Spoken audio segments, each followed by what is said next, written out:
And so art-based dialogue is a method of facilitation that focuses on the senses.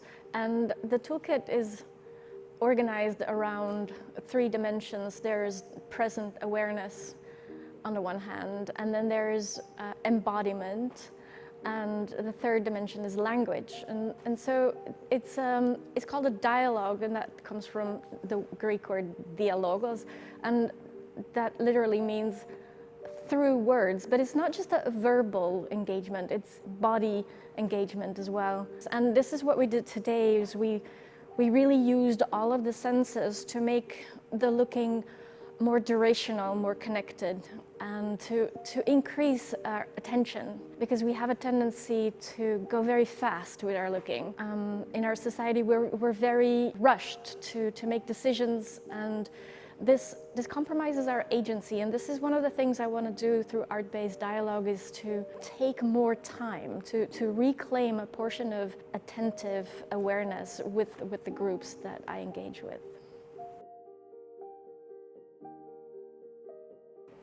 It could be anywhere from 15 to 30 minutes. I do sessions that last an hour sometimes. It depends on how willing the participants are to really delve into the artwork, but no less than 15 minutes, because looking, just like listening, needs time to evolve, to develop. We need to be present with the experience for enough time to connect to everything that's going on.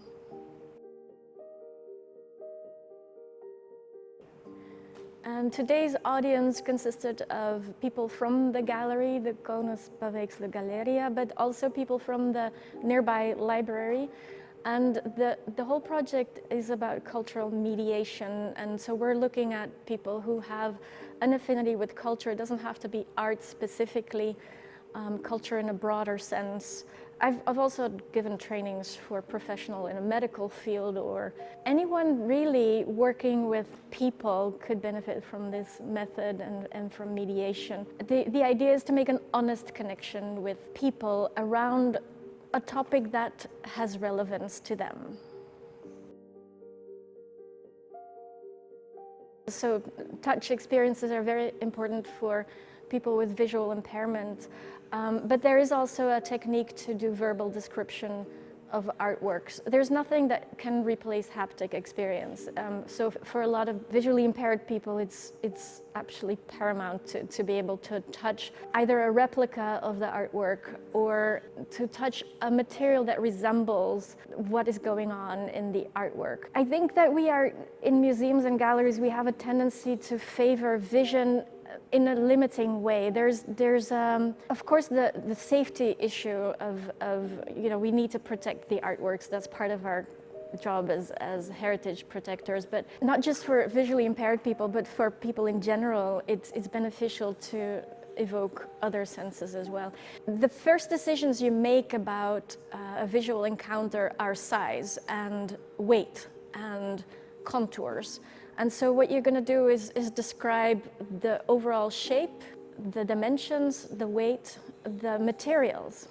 And then you start by big impressions, like emotional impressions, the most vibrant colors or the dominating colors. And then you're going to move into objects, shapes, or lines and how they relate to one another, the proximity of figures and people, how are they connected? How far away from each other are they?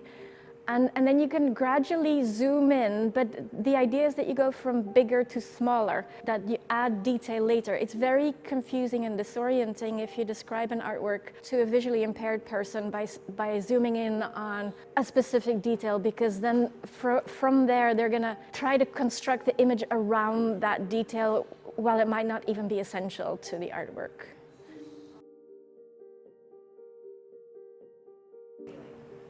What I noticed is that they gradually relaxed and became more expressive, not just verbally expressive, but bodily expressive. You could kind of sense how they were relaxing in their chairs.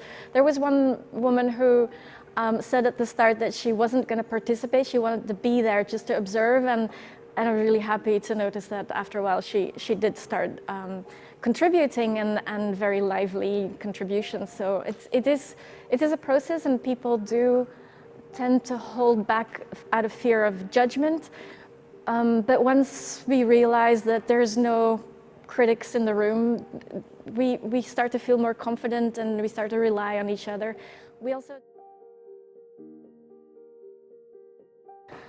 I would like to introduce the gallery so that people know where they are. So this is the Karne Vanhercke Gallery. And the artist we looked at, or the artwork we looked at, is by Jacob Blom. And he's a Jewish artist who was born in Vilnius and later he moved to Haifa and studied in Berlin. The exhibition is painting and sculpture. We selected one artwork that is crossover between sculpture and painting, which is something he likes to do. Even if it's just the painted surfaces are very textural and vibrational, and it was really fun to see how, partly through the sound meditation that we did, but also very much coming from the artwork itself, came these impressions of sound and visuality mixed with music, and it was really fun to watch how people had associations with music and sound.